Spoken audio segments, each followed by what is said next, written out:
Auzubillahiminash-shaytanir-rajim. Bismillahir-rahmanir-rahim. Assalamu-alaikum. Ji ayanu, pakhair agale, ni hao, tunashumme, washmale. Ohio Gonzaimas, Guten Morgen, Ola, Bonjour, Privyet, Kaifahal, Hale Shuma Chatore, Ahlan Wasalan Marhaba, Buna, Mucho, Gracias, Swabia, Balli Kereya, Hoj Galdin, Anayo Sayo, Huya Mora, Adab, and thank you very much, everybody, for tuning into PTV World. You're certainly watching World this morning, alongside my very well learned colleague who happens to be Ms. Haja Satti. I happen to be Shahzad Hassan Khan, and we hope and pray that everybody out there is doing wonderfully well and that you're ready to kickstart your day with us. Hello, Haja. How's been your Tuesday so far? Assalamu alaikum, and thank you so much for introducing me, Shahzad. So, I mean, it's very dry today. Really? And there is no more rain, and there's no more prediction of having a rain anytime sooner. True. And it's getting very dry, and because of that, there are a lot of diseases that are going on, virals or infections that are going around. And I do feel that the infection of virals, they're getting stronger by every year. Yeah. I don't know why. Was it because of our unhealthy lifestyles, or maybe the smog which is so much engulfed the entire country out there, and it has been dubbed as the fifth season literally because I mean it's so blurry out there. I mean if you go out there you can't even see that. So we hope and pray that there's rain sooner so that we can have more healthier winters out there. And, right? and you know, that's the exactly kind of a conversation which I was having with my mother, you know, just earlier today in the morning. And I was like, you know, it does not really feel that December cold we used to feel in Islamabad. And, you know, to be very honest, I'm just a little scared that, you know, that we might only be left with summer and autumn. And that might probably be it because of climate change. But not just that. I think having said that, obviously, you know, you go to the northern region, obviously the cold is such that you certainly cannot have that differentiation of the temperature. But over here in Islamabad, as we have been living in Islamabad, born in Islamabad, you know, we have had years where, you know, it used to, you know, drizzle quite a lot. You know, we have had years where it was too cold that it was really difficult for you to get out of your bed. You know, and, you know, just last season I was using those heavier quilts, you know, which our mothers actually get into in their dowry. And unfortunately, you know, that's a part of a culture. You're the bhari rizaiyan. That you would eventually, you know, when you wake up in the morning, you're all sweaty as well. And I certainly didn't even feel the requirement of that. And it's going to be foggy, you know, in days to come. It's going to be smoggy as well. So for everybody who intends to travel, ladies and gentlemen, Khyber Pakhtunkhwa in particular, let's talk about Punjab.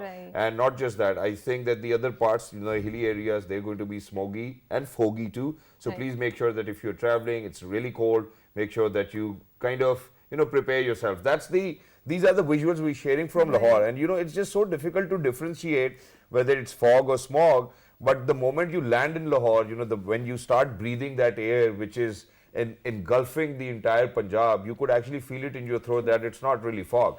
Because fog gives you happiness, but smog, I don't think what it's giving us. Yeah, the particles that are stuck in your throat, and you can feel that it's not fog. And thank you so much. And now even in Islamabad, I could feel it. True. And I think we used to take a lot of pride in Islamabad, and for the matter of the fact is that it's very green and it's very clean, and we have margalas here and we have trails here. But the very mushrooming growth of the housing societies and all of those deforestation has actually led us to the place where Lahore was once. Or probably the increase in population, I think we'll need to talk about it. Urbanization, there are lots of problems. And one of the report that was mentioned by World Bank, and it said that now we're going to have 6 months of the summers, and this is a very prolonged period of the time, and the humidity and the heat level will far surpass the human survivability, and we can literally we felt that heat, especially in the April and especially in Ramadan, because it was so hot. It was 50 degrees temperature, and we never seen such sort of heat. I think I'm going to go solar now because, you know, Haja has said it over here, 6 months of summer, ladies and gentlemen. You know, I won't be able to pay my electricity bill. So I think it's high time that we switch on to, you know, renewable or cleaner energy. True. So moving on to our top stories, where a delegation of People's Party and PMLN lawmakers submitted a no confidence motion against the Chief Minister Pervez Elahi, Speaker and Deputy Speaker in Punjab Assembly. Opposition lawmakers including People's Party Parliamentary Leader Hassan Murtaza, PMLN's Khwaja Imran Nazir, Chief Whip of PMLN Tahir Khalil Sindhu and others reached Punjab Assembly Secretariat and submitted the no trust motion. It was formally received by Punjab Assembly Secretary Inayat Hussain Lal.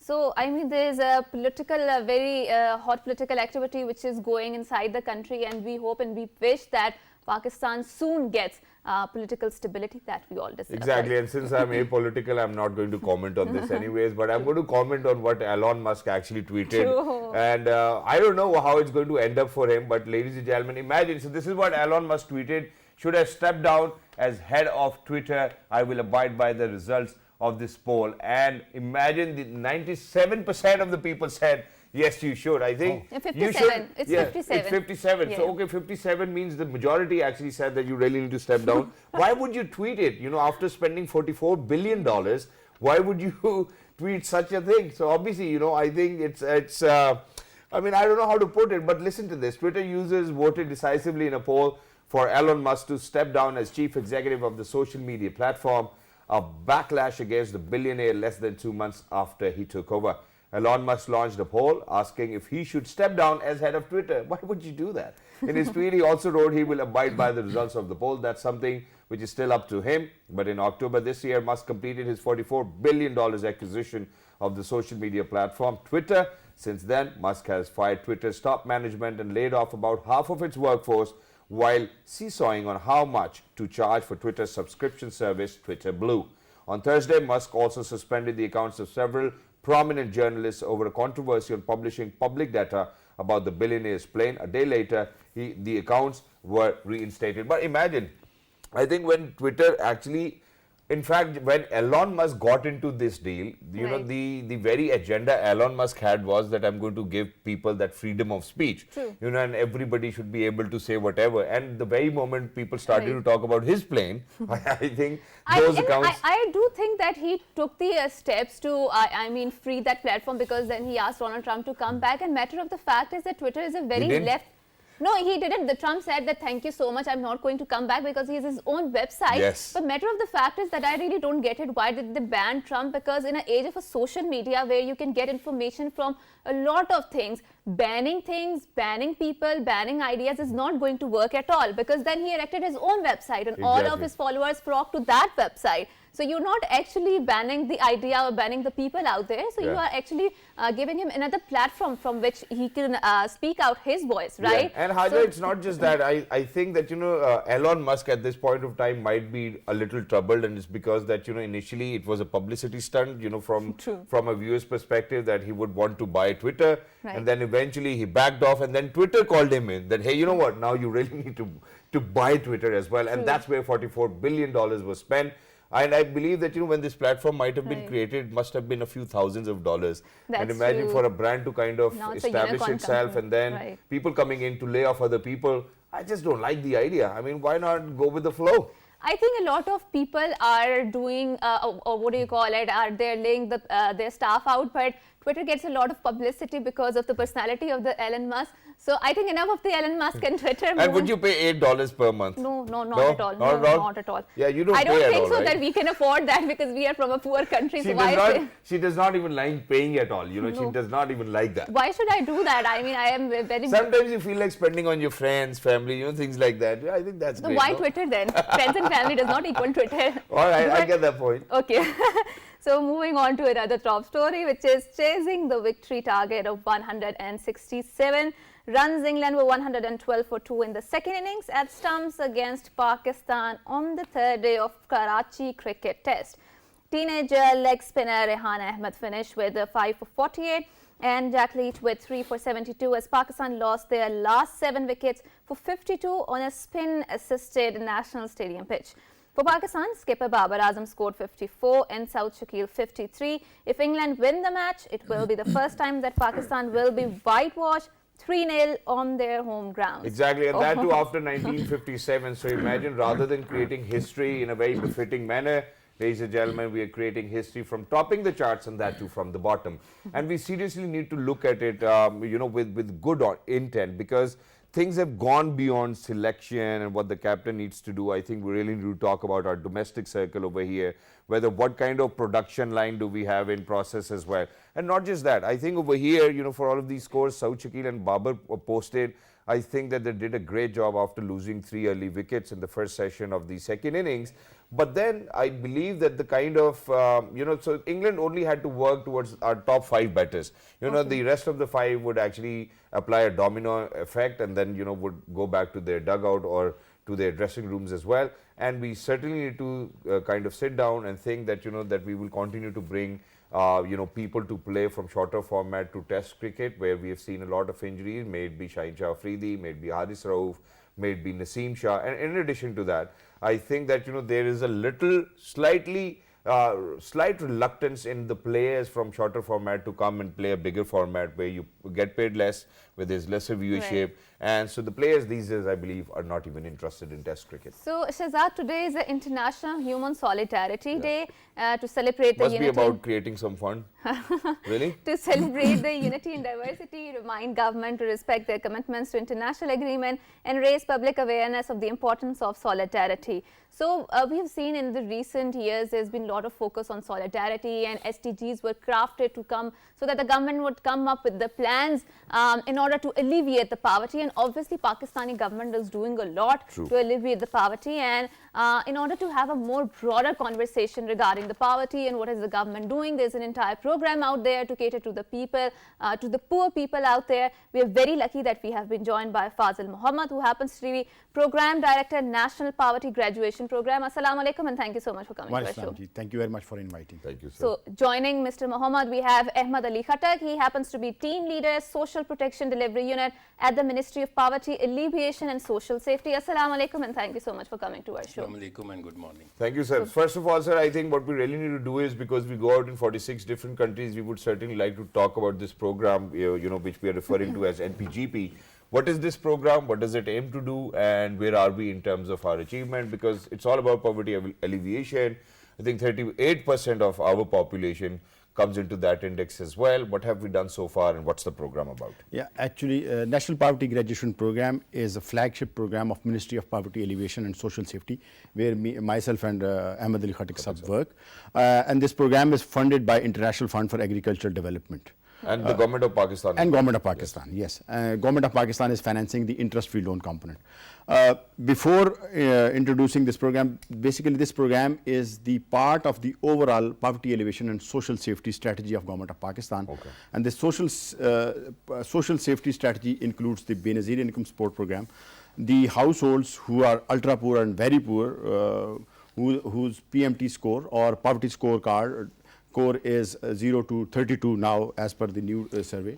And these are the households who do not have land, who do not have any assets, who are just relying on the social safety support. From the Hajar does not have any land, nothing at all. Do we come into that index as well? Also, they do not have any employment. Okay. They do not have any livelihood sources and opportunities. Yes, alhamdulillah, we are among those blessed people. So these are 7.7 million households who are receiving this unconditional cash transfer as a consumption allowance from the government of Pakistan. Then government of Pakistan also has a part of this social safety is Nashonumo program. I think Khattak Sahab is best placed to explain that. We'll talk about it. So NPGP, National Poverty Graduation Program, for which I am the program director, mainly focuses on graduating these households out of poverty. And so that in all the 4 provinces, in 21 districts, so that they are no more reliant. They have economic self-reliance, and they are no more dependent on the social safety on consumption allowance from the government of Pakistan. And sir, do you think that this initiative is actually going to be sustainable for the government and for all our partner organizations? Yes, I think because the National Poverty Graduation Program, the very design of this program very much is based on the sustainability milestones. Okay. What is the sustainability? If a household is economically self-dependent, so I think the outcome is achieved. The outcome is to make the household have its own sustainable income stream from the given assets or the training or the interest-free loan we provide. So I think in that sense also we have community institutions, common interest groups, other I think sustainability elements we have in the program. The community resource persons, they are based in the union council at the village level, who continue to provide mentoring and capacity building support to the target households. Okay, so Khattak Sahab, moving on to you, we have seen that the government is one entity obviously, but if you deconstruct the conceptualization of that, we will find that it's an archipelago of various institutions that are sometimes very disincentivized to work together, right? So in this program, how do you create a culture of delivery out there and make sure that there's enough incentive for all the stakeholders to work together? Basically, for the delivery of this whole social protection program and poverty alleviation division was created in March 2019. And the basic aim was to bring all social protection program under one umbrella.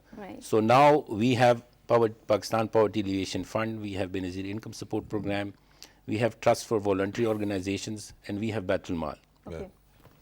Now the mandate, so the basic aim was to integrate them so that we can perform better, as you said. A delivery unit was also created to implement the social protection strategy 2019 to 23 of the government of Pakistan. And now we are implementing around 290 plus programs and initiatives. The major chunk is going to Benazir Income Support Program. Baitul Mal is also providing different programs, and Zakat also comes under this umbrella. Now, the mandate of this social protection program is to provide food and shelter, to provide livelihoods, to invest in human capital, and to monitor and implement all these social protection strategies. So the main aim of the delivery unit, of which I am the team leader, is to see the implementation and monitoring of all these 292 plus initiatives. Exactly. And the target for us is to reach by June 2023 10 million people. Wonderful. And 10 million people also provide them health and nutrition, and 10 million people should be included financially in the system. So this is the whole umbrella under which this whole social protection program So is. Khattak Sahab, with such plans, obviously it's a great initiative of the government and for the people of Pakistan, and such initiatives will always help us, to graduate from that poverty we've been living in.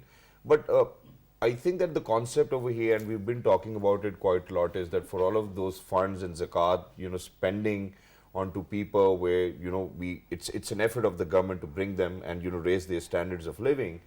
When we talk about sustainability, why can't we, use that same fund to create job opportunities for people so that it may be more sustainable, for the years to come? And then, whatever they generate, it obviously becomes a cycle where they come, give back, and then, we help other people as well. And I've seen a lot of individuals doing it. I've seen a lot of organizations doing it. So, even with Benazir Income Support Program, it's just that cash we are giving them. And, I don't know whether how much utility there is for a cash who is actually totally dependent on, whether they will get food the next day or not, whether they will have shelter or not. So why not have an economic cycle where that economic cycle generates enough funds for the betterment of other people, right after they think that they are on their feet? Yes, this is a very good question. इसमें जो main एक element है which I missed is that we have a private sector engagement policy, in which we are trying to tape the resources of the private sector through their social responsibility so that they can invest. And we have taped certain institutions which are working now with Baitul Mal and helping us to lessen the burden of the government. You are absolutely correct that we have a total budget of 376 billion rupees, but there is a limit to this. And that is why we can cater to certain people. And you might have heard that जी मुझे cash transfer नहीं मिल रहे और इसको मिल रहे. उसकी वजह ये है कि we have a limitation of funding. Now the basic, as you rightly said, the basic aim is to create that cycle. जो हमारे social protection के लोग हैं, उनको हम poverty graduation के programs में लाएं, जो कि फाजिल कर रहा है. बेनज़ीर इनकम जो है वो कैश ट्रांसफ़र दे रही है. इन्हीं लोगों को हम चाह रहे हैं कि जी पॉवर्टी ग्रेजुएशन के थ्रू, आमदन के थ्रू इनको एसेट्स दें और इनको ट्रेन करें, और लेटर ऑन इनको हम फाइनेंशियल इंस्टीट्यूशंस के साथ अटैच करें ताकि वो सेल्फ सफिशिएंट हो जाएं. This is the cycle. Exactly. So we also have financial institutions for that. Wonderful. Which government is working upon. So the cycle is there, but we have to make our effort should be now on a much larger scale. और इसका की यही है जो आपने कहा है कि जी पॉवर्टी ग्रेजुएशन का जो प्रोग्राम है उसका कंपोनेंट बढ़ जाए और ये सोशल प्रोटेक्शन का with time phase out. And please comment on the spatial concept of the poverty, for example, rural versus the urban divide. And we have seen that most of our rural population, they are more invested into the agriculture. And these floodings, they have, demolished a lot of fields, a lot of crops, the livestock were destroyed. And I think the government is more burdened in terms of protecting their people out there who are more vulnerable to these climate changes. How is this program catering to those populations? I think if you allow me just to respond to your, Sure. add to what Khattak Sahab said and what you asked earlier. National Poverty Graduation Program, as I explained earlier, is also Government of Pakistan program, and the mandate of this, what you said, basically the main solution to graduate people out of poverty is to provide them livelihood or employment opportunity. And this is the mandate of this program. The government, and this is why the program, the Government of Pakistan International Fund for Agricultural Development is supporting it. 320,000 households have been planned initially to be graduated out of poverty, and so far we have been successful in providing support to more than 200,000 households.